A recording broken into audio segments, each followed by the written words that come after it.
buenos días, jóvenes. El día de hoy vamos a continuar con el temario de química, por lo cual vamos a tomar el tema de nomenclatura inorgánica, que es un tema muy extenso, por lo cual vamos a llevarlo en varios bloques, en varias secciones de varias clases. El día de hoy vamos a tomar solamente las partes conceptuales básicas y un poco de lo que es óxido. Así que sin mucho preámbulo, vamos directo al grano. La nomenclatura inorgánica viene a ser la rama de la química, ¿okay? O una sección de la química la cual se encarga de dar nombre, es decir, nombrar, nomenclar y dar fórmula, dar la creación del compuesto de tipo inorgánico a partir de su estado de oxidación. Estado de oxidación viene a ser la carga que se da por la ruptura de un enlace en la molécula. ¿A qué se refiere con esto? Se refiere a la carga que presenta un determinado elemento cada vez que, se rompe una molécula y se genera el quiebre de los enlaces, sabiendo cuál de ellos va a tener la mayor capacidad de robarse los electrones. A eso se refiere con estado de oxidación. ¿Quién tiene la mayor fuerza para robarse esos electrones? Ahora, para poder avanzar y poder entender todos los conceptos básicos sobre lo que es la nomenclatura inorgánica, primero debemos tener claro los conceptos de valencia, electrones de valencia y sobre todo estado de oxidación, que es lo que te acabo de explicar hace un momento. Así que vamos con el punto número 1, que viene a ser la valencia. La valencia es la capacidad de los elementos para formar enlaces. En pocas palabras, enlace. Y esta valencia se va a generar gracias a la unión de dos elementos o más con la capacidad de donar, compartir o aceptar esos electrones. Cada vez que se forma un enlace entre dos elementos, lo que se hace en realidad es dar o ceder o proporcionar una cierta cantidad de electrones que debe ser compartida a la par. A veces puede ser donada y obviamente el otro debe aceptarlo, por lo cual se va a generar esos enlaces que vienen a ser el número de valencia que va a presentar un determinado átomo, siendo como máximo el número 4 de enlaces, es decir que no hay más de 4 enlaces en un átomo determinado. Ahora, esta valencia se va a generar con la compartición de electrones, así que podemos hablar de electrones de valencia. Punto número 2, electrones de valencia. Son aquellos electrones que se encuentran en la última capa, en la zona externa del átomo, que van a ayudar justamente a eso, a poder formar los enlaces, y depende de la familia. Es decir que los átomos o los elementos no se van a unir con cualquier electrón que tengan, sino que se va a unir solamente con su última capa, la capa más externa que le va a ayudar a formar esos enlaces. Y va a depender de la familia, es decir que si soy de la familia 1 voy a tener un solo electrón de valencia. Si soy de la familia 2 voy a tener 2, si tengo 3 voy a tener 3 electrones de valencia, si soy de la familia 4 voy a tener 4, que es justamente el número máximo. Pues, ¿qué pasa con el 5 al 8? Si soy de la familia 5 tengo 5 electrones de valencia, si soy de la familia 6 tengo 6 electrones de valencia, si soy de la familia 7 tengo 7 electrones de valencia, y si soy de la familia 8 también tengo 8 electrones de valencia. Profesor, eso significaría entonces que voy a formar lo que viene a ser 8 enlaces, 8 valencias. No, en realidad no. Lo que se forma son solamente como máximo 4 enlaces o 4 números de valencias. Ahora, si soy de la familia 1A, voy a solamente formar un enlace, ya que tengo un solo electrón. Si soy de la familia 2, obviamente voy a formar 2 enlaces porque tengo 2 electrones individuales, que por estructura de Lewis tengo que distribuirlo de uno en uno en cada uno de los lados. Si soy de la familia 3, tengo 3 electrones individuales, solos, no apareados, ¿ok? Si soy de la familia 4, tengo ahora 4 electrones solos, individuales, no apareados. Pero si soy de la familia 5, ahí es donde viene justamente el detalle. Si soy de la familia 5, ahora tengo 3 electrones libres. 3 electrones libres y un par, ¿ok? Un par, que ya están completos entre ellos. Por lo tanto, regreso a tener 3 posibles enlaces. Por lo tanto, mi valencia es número 3. Si soy de la familia 6, tengo 2 pares conectados, los cuales ya no necesitan unirse, y tengo ahora 2 electrones libres que me van a formar de valencia 2. Si soy de la familia 7, lo mismo, tengo un solo electrón libre y tengo ahora 3 pares que no necesitan unirse, al menos de manera natural. Pues, ¿no? Si forzo la molécula, quizás sí pueda hacerlo. y los de la familia 8 de manera natural tampoco pueden unirse ya que están completos porque llegaron a su octeto. Recuerda que el octeto es el elemento ideal que quiere llegar todo, pues, ¿no? Aquí se encuentran por ejemplo los gases nobles.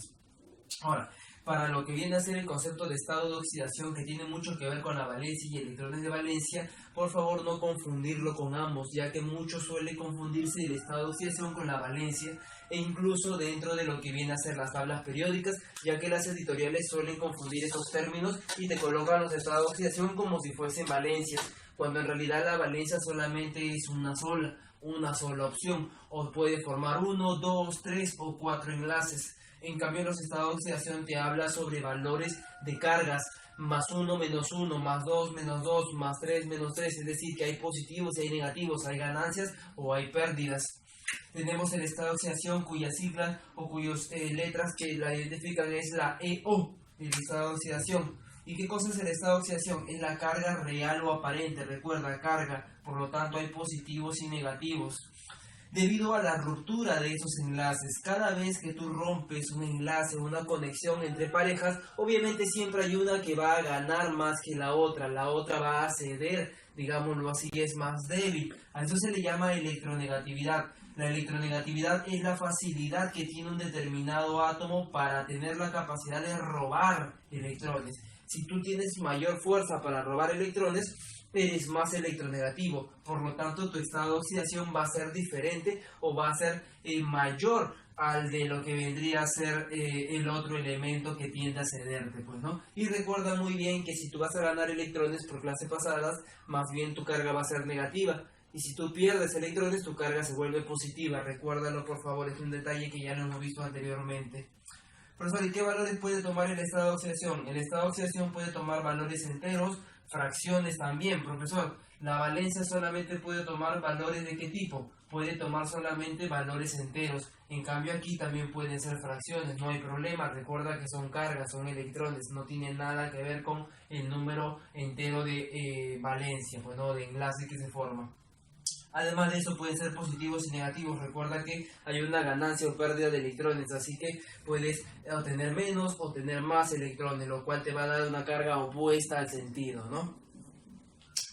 Listo, entonces hasta acá tenemos la base de los conceptos, 3 conceptos muy importantes para no confundir entre valencias y estado de oxidación. Para lo que es nomenclatura inorgánica, recuerda que nosotros vamos a trabajar netamente con el estado de oxidación más que con la valencia. ¿Está bien? Con el estado de oxidación más que con la valencia, aunque a veces también utilizamos la valencia, pero el concepto general es estado de oxidación. ¿Cuáles son las reglas generales que yo debo reconocer para poder, digamos, calcular mi estado de oxidación sí o sí en los elementos? Son solamente 7 reglas en este caso. La primera regla me dice lo siguiente: el estado de oxidación de un elemento que esté solo, libre o individual siempre va a ser de valor 0, es decir que cuando está libre no va a haber ni ganancia ni pérdida de electrones, y eso es obvio porque no está uniéndose a nadie, así que mantiene sus electrones. Si tengo 7 electrones siempre voy a tener 7, por lo tanto mi ganancia o pérdida es 0. El estado de oxidación del hidrógeno siempre va a ser en la mayoría de moléculas de más 1, es decir que este de acá, al ser positivo, significa que ha perdido un electrón, debido a que es de la familia pequeña, de una familia pequeña, este de acá va a tender a ceder sus electrones cada vez que se rompe el enlace formado en una molécula. Exceptuando los hidruros metálicos, donde ahí trabaja con menos 1, es decir que va a ganar ese electrón en ese único caso, cuando forma un hidruro metálico. El estado de oxidación del oxígeno, en cambio, siempre va a trabajar con menos 2. Eso significa que él, como es de la familia 6, es muy cercana al 8, va a tender a ganar esos 2 electrones que le faltan. Y es por eso que su carga ahora recibe negativo 2. Excepto en el agua oxigenada, donde la molécula, más adelante te explico cómo, donde la molécula ahora solamente va a poder ganar un solo electrón. Punto número 4. En la familia 1A, es decir, los que pertenecen a la familia como el litio, sodio, potasio, rubidio, cesio y francio, van a pertenecer a la familia 1A y por lo tanto van a tener de carga o estado de oxidación, que viene a ser lo mismo, de más 1. Mientras que la familia 2A, berilio, magnesio, calcio, estroncio, bario y radio, van a tener de carga ahora más 2, debido a que son de la familia 2A. Bien, entonces esos serían al menos los elementos básicos que tú necesitas reconocer para poder calcular los otros elementos en una molécula, porque esos elementos son aquellos utilizados muchas veces en moléculas para poder determinar otros elementos que son como incógnita. También deben reconocer que en toda molécula, cuando la molécula es, digamos, neutra, no tiene ninguna carga, también la suma de sus estados de oxidación totales de cada elemento, dependiendo de la cantidad, también te debe dar 0.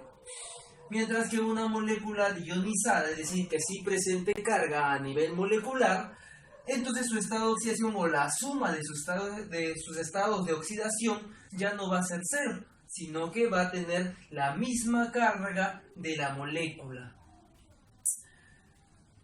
En este ejemplo te voy a demostrar cómo el estado de oxidación no tiene nada que ver con la valencia, para ver, digamos, cuál es la diferencia y poder zanjar esa idea. Mira, te voy a colocar lo siguiente: una molécula de agua y una molécula de agua oxigenada, H2O y H2O2. Tenemos entonces que el agua, el H2O, tiene 2 hidrógenos y tiene un oxígeno. El hidrógeno pertenece a la familia 1A, por lo tanto tiene solamente un electrón de valencia, mientras que el oxígeno tiene 6 electrones de valencia porque pertenece a la familia 6A. Entonces van a unir, cada hidrógeno se va a unir con el oxígeno por un extremo, es decir que el oxígeno va a poder completar por cada lado un electrón extra que va a ser donado gracias al hidrógeno, y así va a poder completar su octeto, mientras que el hidrógeno solamente se va a satisfacer con 2, llegando a la regla dual. Ahora, obviamente la valencia de cada uno de ellos viene a ser la unión que se forma. En el caso del oxígeno se está formando 2 enlaces, uno por la derecha, otro por la izquierda, por lo tanto su valencia vendría a ser 2. Recuerda que la valencia solamente coge números enteros. Mientras que cada hidrógeno ahora va a tener una conexión con el oxígeno, por lo tanto su valencia va a ser de 1. Recuerda que siempre va a ser positivo. En el caso del estado de oxidación, yo lo que debo hacer es ahora romper la molécula y determinar cuál es más electronegativo, cuál tiene la capacidad de robarse los electrones. En el caso del agua y entre el oxígeno y el hidrógeno, obviamente el oxígeno, al tener una mayor familia, va a tener la mayor capacidad de robo. Por lo tanto, al momento de romper, el que se va a quedar con los electrones va a ser el oxígeno, tanto para el lado derecho como para el lado izquierdo. Ahora, cada vez que yo gano un electrón, recibo una carga negativa, uno por la derecha y uno por la izquierda, mientras que el hidrógeno va a perder los electrones, por lo tanto recibe cargas positivas. Ahora, si sumamos o calculamos, el estado de oxidación del oxígeno tendría un negativo por la izquierda y un negativo por la derecha. Por lo tanto, mi estado de oxidación en el agua, el oxígeno, presenta de -2. Ahora, el estado de oxidación de hidrógeno, como estoy perdiendo electrones, lo que va a pasar es que ahora mi carga es de +1, es decir, que he perdido un electrón. En el caso del agua oxigenada, en cambio, vamos a ver ahora cuál es la valencia y cuál es el estado de oxidación de cada uno de los elementos, y vas a darte cuenta que es un tanto diferente, hay una notoria diferencia. Mira, tenemos la valencia. Te vas a dar cuenta que el oxígeno está conectándose con cada uno de los elementos a su lado por 2 enlaces. Este oxígeno que está aquí en el lado izquierdo se está conectando con un hidrógeno y con el otro oxígeno. Recuerda que son 2 hidrógenos y 2 oxígenos. Por lo tanto, su valencia viene a ser del oxígeno de 2. Y el otro también tiene 2. Como son 2 elementos diferentes, 2 átomos diferentes, no es necesario sumarlo. Estamos hablando por cada átomo. Mientras que la valencia del hidrógeno se mantiene, siempre se va a conectar con solamente uno. Y ahí puedes demostrar que las valencias nunca van a cambiar, siempre van a ser las mismas. En el oxígeno, en cualquier molécula, siempre va a ser la misma, y en el hidrógeno también pasa lo mismo. Pero sí va a cambiar su estado de oxidación, te vas a dar cuenta. ¿Cuál es el estado de oxidación del hidrógeno? Para esto primero debo romper la molécula. En el caso de romper la molécula para los hidrógenos, me voy a percatar que los oxígenos se van a llevar el electrón y el hidrógeno lo va a perder. En este caso pasa lo mismo. Por lo tanto, el estado de oxidación del hidrógeno se va a mantener como +1. Voy a perder un electrón. Recuerda que está perdiéndolo, por lo tanto su carga es positiva. En el caso del oxígeno estoy ganando un electrón por cada lado para cada oxígeno. Pero ¿qué pasa entre los oxígenos? Cuando yo quiero romper las moléculas de oxígeno, lo que va a pasar es que al pertenecer a la misma familia, cada uno de ellos se va a llevar un electrón. Electrón que dio, electrón que se lleva. Aquí no hay, digamos, una disputa por quién se lleva los electrones, simplemente cada quien se lleva lo que donó, lo que prestó en ese momento. Por lo tanto, no hay ninguna carga entre los dos. Ahora, en suma, tendría por un lado -1 y por el otro lado 0. Por lo tanto, ahora su carga o su estado de oxidación solamente recibe el valor de -1. Y ahí puedes demostrar la diferencia que hay entre lo que vendría a ser el estado de oxidación y la valencia. Mientras que la valencia son valores enteros y que no cambian generalmente, el estado de oxidación puede ser valores enteros o fracciones, positivos o negativos, pero que pueden cambiar según la molécula en la cual yo voy a estudiarla. Bien, esto vendría entonces a ser una de las demostraciones claras para poder identificar la diferencia entre estado de oxidación y valencia. Listo, entonces como teníamos claro, jóvenes, la nomenclatura inorgánica viene a ser una de las ramas de la química que da nombre a las moléculas de tipo inorgánicas y además de eso les ayuda a la creación de la fórmula de esa molécula. Valencia viene a ser el número de enlaces que se forman con los electrones de valencia que dependen de la familia, y el estado de oxidación es justamente una vez que se rompe ese enlace anteriormente formado, se puede determinar cuáles son los electrones que se ganan o se pierden. Y también sabiendo estos conceptos básicos de lo que viene a ser el estado de oxidación, pudimos demostrar que los electrones de valencia, las valencias y los estados de oxidación son cosas muy distintas. Y ahora entramos a lo que viene a ser el cálculo del estado de oxidación, que son preguntas tipo. Tenemos, por ejemplo, la molécula del amoníaco, el NH3, cuyo componente son un nitrógeno y 3 hidrógenos, ¿ok? Un nitrógeno y 3 hidrógenos, cuyo estado de oxidación de nitrógeno yo desconozco, por eso le pongo X. Y el estado de oxidación del hidrógeno, obviamente, yo por teoría ya lo sé. En la mayoría de moléculas, el estado de oxidación del hidrógeno es +1. Por lo tanto, simplemente voy a realizar el cálculo de cantidad por estado de oxidación. Y al final lo voy a sumar y según este punto número 6, todo debo igualarlo a 0. Tenemos entonces que hay un solo nitrógeno. Voy a colocar cantidad 1. Ahora, el estado de oxidación del nitrógeno es X, porque lo desconozco. Y le voy a sumar los demás estados de oxidación del hidrógeno, que viene a ser 3 hidrógenos, cantidad, por el estado de oxidación que viene a ser de +1. Y todo eso lo debo igualar a 0. Por lo tanto, esto de acá solamente es una ecuación de primer grado, simple, que se realiza con un cálculo sencillo y yo puedo determinar que mi estado de oxidación en este caso vendría a ser igual a, pasando negativos, obviamente, a -3. Esto de acá vendría a ser entonces el estado de oxidación o el cálculo del estado de oxidación del elemento que me falta fuera del hidrógeno, que en este caso sería el nitrógeno. Lo mismo puedo yo realizar para lo que viene a ser la molécula del ácido sulfúrico, H2SO4. H2SO4. Entonces tengo 2 hidrógenos, cuyo estado de oxidación ya yo lo debo saber, ya que el hidrógeno siempre o mayormente trabaja con +1. El azufre no lo sé, por lo tanto le pongo X de incógnita, y el oxígeno siempre trabaja con -2 en la mayoría de casos, obviamente. Ahora, son 2 hidrógenos, cada uno con un estado de oxidación de 1, son un azufre, cada uno con un estado de oxidación que yo desconozco, por eso le pongo X, y son 4 oxígenos con un estado de oxidación cada uno de -2. Y todo eso, ya que la molécula es neutral, debo igualarlo a 0, pues, ¿no? Según el punto número 6 de la teoría que ya hemos visto. Entonces, yo resolviendo, puedo demostrar que X es igual, ¿ok?, a -8, está bien acá, -8 más 2, que sería -6, pero este -6 va a pasar al otro lado como positivo, por lo tanto, el estado de oxidación del azufre en esta molécula vendría a ser de +6.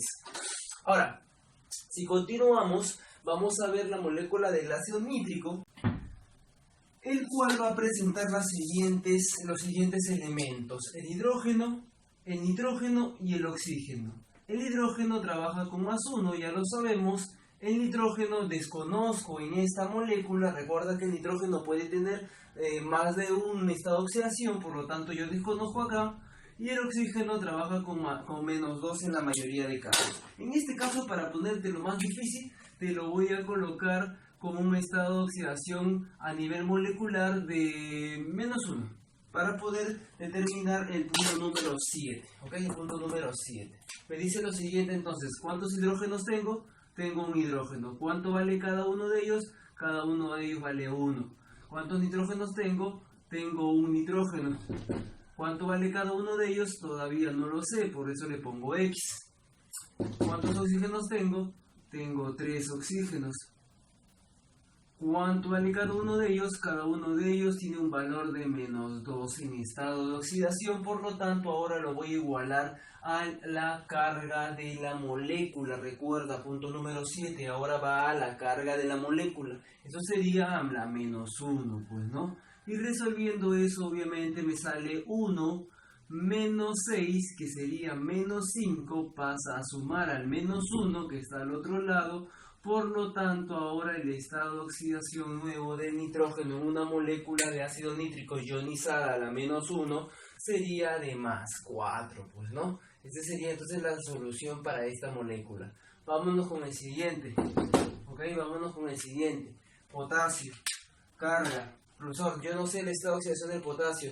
Debes saberlo por teoría. Pertenece a la familia 1A, por lo tanto también va a trabajar con 1. El manganeso. No lo sé, no tengo idea, le pongo X. El oxígeno, -2, listo. Vamos entonces, potasio, tengo 1. ¿Cuánto vale tu potasio? Vale 1, barato. ¿Cuánto vale tu manganeso? Primero que tengo 1. Y segundo que vale X, todavía no lo sé. El oxígeno, ¿cuánto tienes? Tienes 4. ¿Cuánto vale cada uno de ellos? -2. ¿Cuánto vale toda la molécula? Vale 0. Por lo tanto, resuelves 1 menos 8. X vale 7 más 7. Positivo. Recuerda eso. Recuerda que al momento de pasar va a pasar como positivo. Profesor, ya, bacán. Entonces recoge valores positivos y negativos. Eso sí está 100% demostrado. Pero usted también me acaba de decir hace un momento que también puede recoger valores enteros, no también fracciones. En este caso te voy a colocar esta molécula que me va a demostrar lo siguiente. Primero, N3H. ¿Cuánto vale el nitrógeno? No tengo idea, le pongo X. ¿Cuánto vale el hidrógeno? Vale 1, listo. Más 1. Entonces voy a realizar la siguiente fórmula. Primero, 3 nitrógenos, valor X, más un hidrógeno, valor +1. Y todo eso igualado a 0. Entonces una vez que yo resuelvo esto me voy a dar cuenta de una cosa. Al momento de despejar la X, yo voy a tener que el 1 va a pasar como negativo y además de eso ese 3 que está acompañando al X va a pasar a dividir. Por lo tanto, ahora el valor que recibe mi estado de oxidación en esta molécula es encima negativo, una fracción, pues, ¿no? Bien, entonces para continuar vamos a ver el punto número 5, que viene a ser las nomenclaturas que existen dentro de lo que viene a ser las inorgánicas. 3 tipos de nomenclaturas que existen: la tradicional, la llamada stock y la que viene a ser la UPAC o systematic. En el tradicional lo más importante que vas a tener tú es justamente la cantidad de estado de oxidación que presenta un elemento. Recuerda que pueden ser, según lo que tú puedes ubicar en tu tabla periódica, de un solo estado de oxidación. Pueden presentar 2 estados de oxidación, pueden presentar 3 o pueden presentar incluso 4 estados de oxidación, lo cual me va a determinar colocarlo en esta determinada tabla que te va a servir como referencia para poder determinar cuáles los fijos que voy a utilizar. Puede ser que utilice el hipooso, el oso, el ico o el hiperico. Y eso obviamente va a depender de cuántos estados de oxidación yo presente en mi elemento. Pues, ¿no? Entonces, si mi elemento solamente presenta un solo estado de oxidación, yo lo voy a ubicar en el término ico, es decir, que el nombre de la molécula va a ser de la función más el elemento y va a terminar en ico. Si mi elemento presenta 2 estados de oxidación distintos, voy a ubicarme en esta tabla para poder determinar cuál va a ir el primero y en cuál va a ir el segundo. Por ejemplo, si mi primer estado de oxidación es el menor, va a ir directamente a oso. Si mi estado de oxidación es el mayor, el segundo va a ir directamente a ico. Ahora, si mi estado de oxidación es de 3, en un elemento que presenta 3 estados de oxidación, este de acá va a ir ubicado en estas posiciones. Para el primero, para el menor, va a ir en hipo-oso. Para el segundo, va a ir en oso. Y para el mayor, el tercero, va a ir en ico. Mientras que si presenta 4 estados de oxidación, se va a ubicar de la siguiente manera. Para el primero, el menor, va a ir hipo-oso. Para el segundo va a estar con oso, para el tercero va a estar con ico, se va a mantener igual, pero va a haber un cuarto que va a ir ubicado en el término hiperico. Tenemos aquí, por ejemplo, este óxido ideal imaginario que viene a ser un elemento cualquiera unido a un oxígeno que viene a ser el término de óxido. Ahora tiene dos estados de oxidación según este ejemplo. Tiene el estado de oxidación llamado A y el estado de oxidación llamado B, siendo el primero el A y siendo el segundo el B. Por lo tanto, el primer óxido para A vendría a ser un óxido de X y terminado con el sufijo 2. Mientras que para el segundo, que vendría a ser el B, vendría a ser óxido de X terminado en ico. Más adelante con los tipos de funciones que vamos a ver, ahí vamos a ejercitar un poco de este tema. Bien, entonces tenemos ahora la nomenclatura, esto que viene a ser la nomenclatura ideal binarios, es decir, moléculas de dos elementos. Y obviamente utiliza el estado de oxidación, pero ahora ubicado entre paréntesis y con un número romano. Lo que viene a hacer es dar en la molécula por ejemplo acá tenemos la X con el oxígeno que viene a ser con dos estados de oxidación que viene a ser el A y el B, cuyo nombre van a ser idénticos para ambos, va a ser óxido de X, tal cual, no se altera el nombre de la función, pero al costado para poder diferenciar entre el primer estado de oxidación y el segundo estado de oxidación, lo que voy a hacer es colocar cada uno de ellos pero en números romanos. Si tengo el A, voy a colocar el número que corresponde a ese estado de oxidación, pero en números romanos. Y para diferenciarlo con el B, también en números romanos. Más adelante con la práctica lo vamos a determinar. Ahora, la nomenclatura iupaco-sistemática va a utilizar el nombre de la molécula tal cual, pero le va a adicionar el prefijo de cantidad. Tenemos entonces los siguientes prefijos. 1, mono. 2, di. 3, tri. 4, tetra, 5, penta, 6, hexa, 7, hepta, 8, octa, 9, nona, 10, deca, 11, undeca, 12, dodeca, 13, trideca, 14, tetradeca, 15, pentadeca, 16, hexadeca, 17, heptadeca y continuamos con los demás números. Tenemos aquí, por ejemplo, aquí más que todo te vas a basar en la cantidad de elementos para poder determinar el nombre en base a la fórmula. Aquí tengo un X con 2, un oxígeno con 3, por lo tanto voy a colocar el óxido, primero se coloca la función del elemento principal y voy a colocar la cantidad en prefijos de lo que encuentre yo de oxígeno, en este caso trióxido. De ¿cuántas X encuentro? 2, por lo tanto coloco de dix, pues no mi elemento que voy a determinar. Bien, entonces hasta acá tenemos lo que viene a ser la base para poder yo nomenclar y hallar la fórmula de cada uno de mis moléculas que voy a presentar o voy a encontrar dentro de un examen de admisión. Así que para continuar, vamos. Bien, entonces continuamos con lo que viene a ser ahora el cuadro que resume todas las funciones existentes dentro de lo que es la nomenclatura inorgánica. Tenemos dos tipos de elementos dentro de la tabla periódica, los llamados metálicos y los llamados no metálicos. Son dos bloques, metálicos y no metálicos. Los metales son generalmente los que generan sustancias de tipo básicas y los no metales son los que generan sustancias de tipo ácidas. Estos dos elementos pueden reaccionar o interaccionar con dos elementos muy importantes dentro de tu tabla periódica que son el oxígeno y el hidrógeno, ¿okay? Suelen ser muy reactivos para estos bloques de elementos. Entonces tenemos las siguientes permutaciones o combinaciones. Tenemos cuando combinamos un metal con hidrógeno, me va a generar un hidruro de tipo básico. Recuerda, los metales generan bases. En cambio, si el hidrógeno se une a un no metal, ahora me va a generar también un hidruro, pero en este caso ácido. Lo mismo pasa con el oxígeno. Si el metal se une con el oxígeno, me va a generar un óxido de tipo básico. Y si el oxígeno se une con un no metal, me va a generar un óxido de tipo ácido, o también muchas veces o comúnmente llamado anhidrido. Ahora, si nos vamos a lo que es el metal con el hidrógeno, el hidruro básico, recuerda que nosotros ya habíamos mencionado anteriormente que en este único caso el estado de oxidación del hidrógeno es de ahora de -1 y no +1 como normalmente lo sería. Todos estos de acá pueden reaccionar con otra molécula excepto el hidruro básico, ¿está bien? Ok, ¿Qué molécula es, profesor, la que va a reaccionar? Es la molécula del agua y puede generar reacciones con estos. Si tenemos un hidruro ácido reaccionado a agua, lo que me va a generar es una molécula que va a resumirse en el nombre de la contracción de estos dos términos: hidruros ácidos, hidrácidos, hidruros ácidos. Solamente se contrae el nombre. Si la reacción se da entre un óxido básico unido a agua, ahora lo que voy a formar es los llamados hidróxidos, que son utilizados generalmente para la generación de jabones. Y recuerda también muy bien que el hidróxido trabaja con un radical OH, y este OH debe estar elevado a la -1. Mientras que el oxígeno más el no metal que origina óxido ácido unido a agua me va a generar una molécula que también es de tipo ácida, y el nombre va a ser originado a partir de la contracción de estos dos nuevamente: óxido ácido, oxácido. Acá. Ahora, estos de acá que son no metales, es decir, los de carácter ácido, también pueden formar iones para luego formar sales, ¿ok?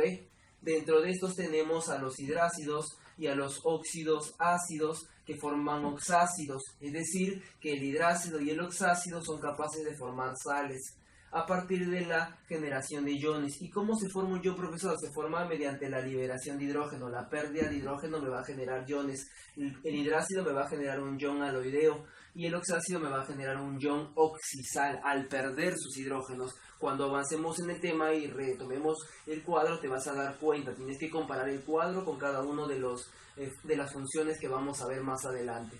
Entonces, una vez que yo formo el ion aloideo, al momento de quitarle el hidrógeno al hidrácido, yo lo voy a poder unir con metales. ¿Okay? Recuerda que los metales son muy fáciles de unir frente a una sustancia que tiene carga.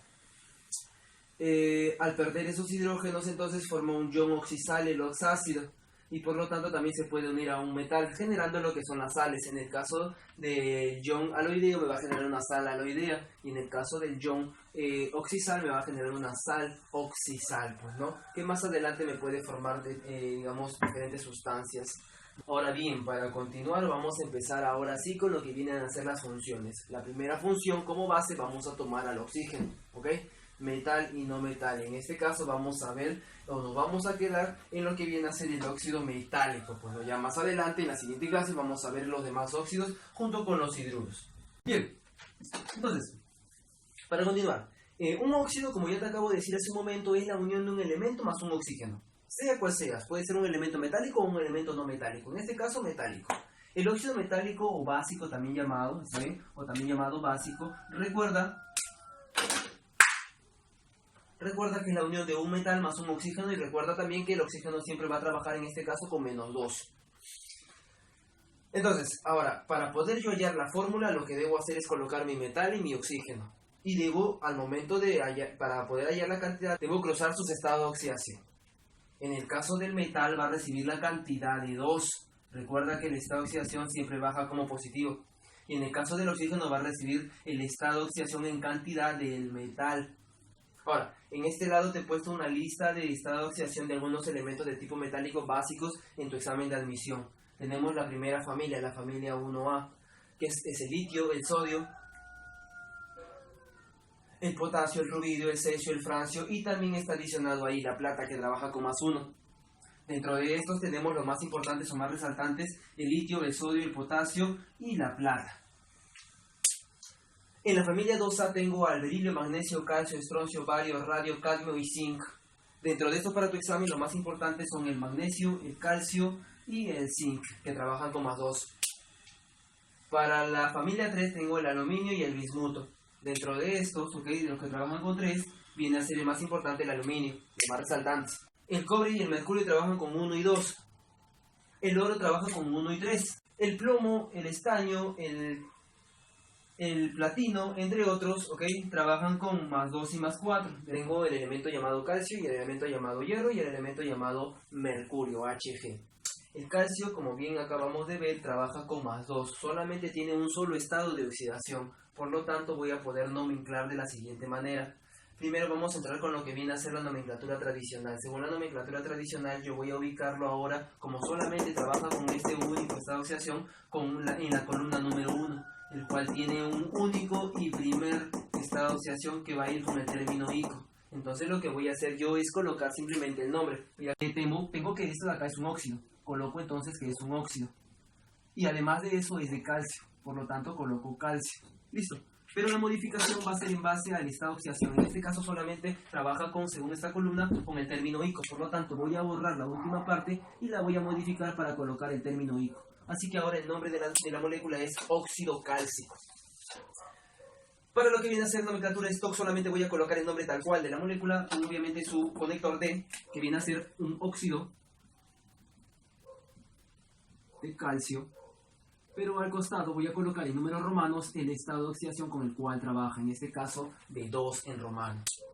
Para la molécula IUPAC es mucho más sencillo, ya que recuerda que debo combinar la cantidad de estado de oxidación del oxígeno con el calcio, el cual me va a dar un cruce de 2,2 abajo, y como son 2,2 se puede simplificar y al final te va a quedar de 1,1. Recuerda eso, al momento de cruzar me va a quedar 2 abajo, 2 en calcio y 2 abajo en oxígeno, pero se puede simplificar, ¿ok?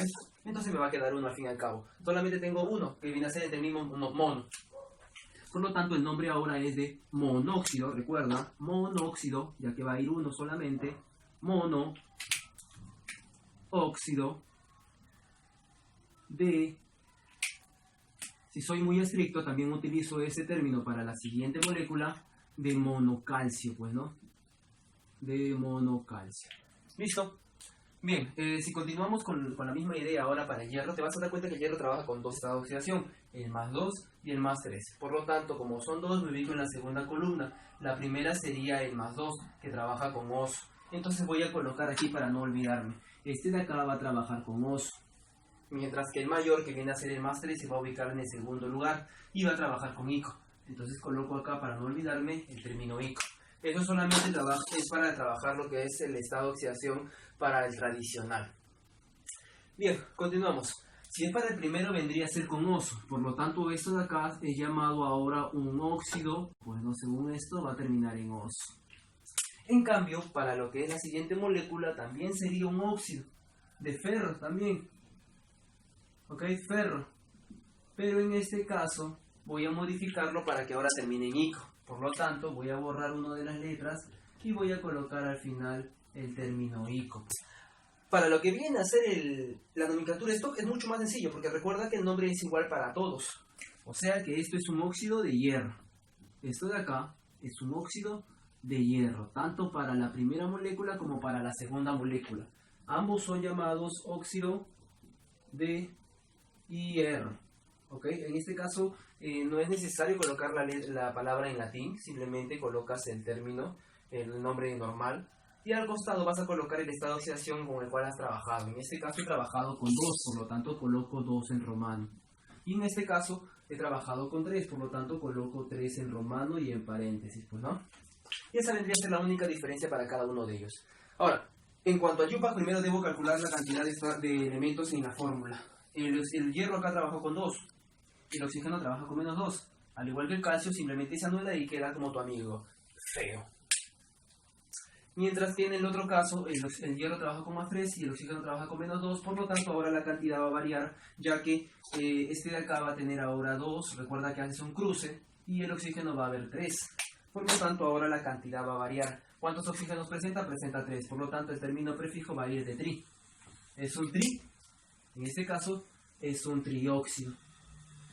¿De cuánto? ¿De qué? De hierro, profesor. Pero ¿cuántos hierros vas a encontrar ahí? Vas a observar. Son 2, por lo tanto, vas a colocar de di, de 2. Y el elemento que es, pues, ¿no? Hierro. Ahora, vamos con la siguiente molécula que viene a ser el óxido de mercurio. Es un óxido de mercurio. Listo. Óxido de mercurio. Ambos. La diferencia va a radicar entonces en el estado de oxidación con el cual trabaja. En el caso del primero trabaja con 1, por lo tanto voy a colocar 1 en romano, entre paréntesis. En el segundo caso trabaja con 2, por lo tanto coloco 2 en romano, entre paréntesis. Y listo, ya acabé. La nomenclatura stock es la más sencilla porque solamente los diferencias según el estado de oxidación. Ahora, para lo que viene a ser la IUPAC, que es la siguiente en complejidad, debo primero calcular la cantidad que presenta cada uno de ellos. En el caso del oxígeno, recuerda que me voy a basar en el estado de oxidación. Trabaja con menos 2.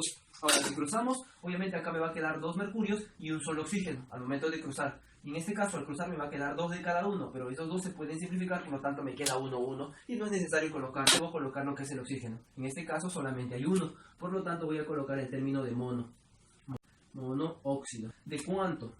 De ¿Cuántos mercurios hay? Hay 2, por lo tanto voy a colocar el prefijo de di.